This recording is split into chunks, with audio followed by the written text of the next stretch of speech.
Hey, what's up you guys? तो title से आप समझ ही गए होंगे आज किस टॉपिक पे हम बात करने वाले हैं। पिछले हफ्ते जो हमने वीडियो बनाया था कि the qualities that you should not have if you want to be a good entrepreneur और बिजनेसमैन, तो आज इसका हम सीधा वर्जन बनाएंगे, सीधा वीडियो कि qualities that you should have if you want to be a good businessman और एंटरप्रेन्योर। So let's begin.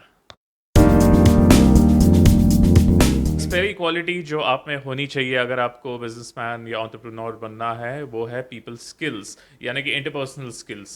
तो मेरी बात याद रखिए कि इंटरपर्सनल स्किल्स और कम्युनिकेशन स्किल्स में ज़मीन आसमान का फ़र्क है। लोगों को लगता है ये सेम है, हाँ कहीं ना कहीं ये सेम है, कनेक्टेड है, लेकिन इनमें फिर भी ज़मीन आसमान का फ़र्क है। वो कैसे, मैं समझाता हूँ।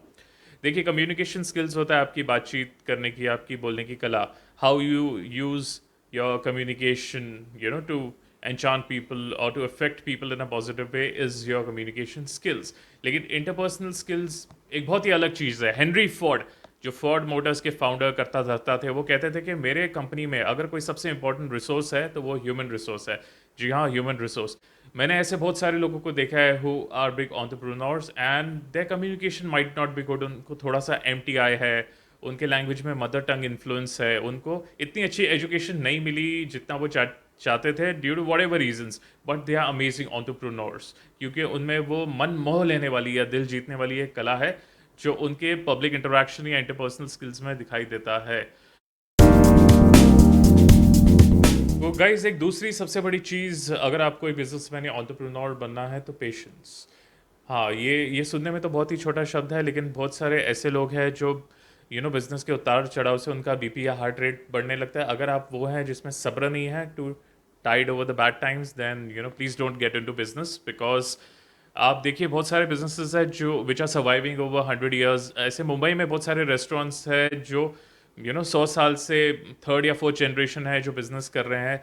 तो आप इमेजिन कीजिए, इन 50 60 या 100 सालों में बहुत सारी चीज़ें होती है, लेकिन their business has tide over all these things. तो यानी कि उन्होंने पेशेंस रखा होगा। ऐसे नहीं कि उनके बिजनेस में बैड टाइम या बुरा समय नहीं आया होगा, लेकिन they were patient enough to get through those bad times. I know a lady personally who had a good food business, but Covid में उनके काफ़ी सारे कस्टमर्स चले गए थे because what happened, people went to the respective native places and उनका business थोड़ा सा डाउन हो गया। So she kind of give away. तो मैंने उनसे यही कहा कि please hold on to it because you cannot do this because people who have survived generations and the third and fourth generations are doing business, उनके business में भी ऐसे उतार चढ़ाव आए होंगे, but they were patient and they waited for things to get normal।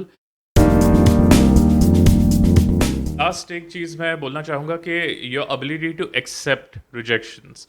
If you are someone who has fear of rejections, तो आप फिर बिजनेस में मत आइए। बिकॉज इसमें बिजनेसमैन वो होता है जो हर रिजेक्शन को झेल के उसे सिलेक्शन में कैसे बदलता है। बिकॉज जैसे मैंने आपको law of average in sales वाले वीडियो में आपको बताया था कि स्टार्टिंग में लॉ ऑफ एवरेज सेल्स में ये होता है कि आप 100 लोगों से बात करेंगे तो 10 people will respond to you. Out of those 10 people only one might buy from you, might buy. उसके भी चांसेस शायद कम होते हैं। बहुत सारे जो अभी बड़े एक्टर्स हैं, मैं शाहिद कपूर का पिछले कुछ दिनों पहले इंटरव्यू देख रहा था, तो उन्होंने कहा कि वो बहुत सारे ऑडिशंस देते हैं। वो लगभग महीने में 100 ऑडिशंस देते हैं। बहुत सारे लोग जिन्हें इस फील्ड में आना है वो शायद महीने में 3 ऑडिशन देते हैं और वो रिजेक्ट हो जाते हैं और वो घर पे बैठ जाते हैं। लेकिन जो सक्सेसफुल एक्टर्स बने हैं, they give 90 to 100 auditions per month guys, per month. Rejection को एक्सेप्ट करना और डाइजेस्ट करना बहुत ज़रूरी है and don't take rejection personally because उन्होंने आपको नहीं रिजेक्ट किया, आपके प्रोडक्ट या सर्विस को रिजेक्ट किया है। अगर हर एक रिजेक्शन से आप लर्न करें और अपने आप को इम्प्रूव करें और उसे रैशनलाइज करें कि वाकई ये प्रोडक्ट रिजेक्ट होने लायक था या इसमें कुछ इम्प्रूवमेंट की ज़रूरत थी, अगर है तो आप डेफिनेटली करें। अगर नहीं है तो move on to the next person. I am sure you won't be rejected every time. ये थे मेरे कुछ tips about how to be a good entrepreneur और बिजनेसमैन। तो अगर आपको इस तरह के वीडियोस पसंद आते हैं तो प्लीज़ कमेंट। अगर आपको ये वाला वीडियो पसंद आया then also comment as well. और लाइक शेयर सब्सक्राइब। तब तक देखते रहिए। Take care, sleep well and चालियोस।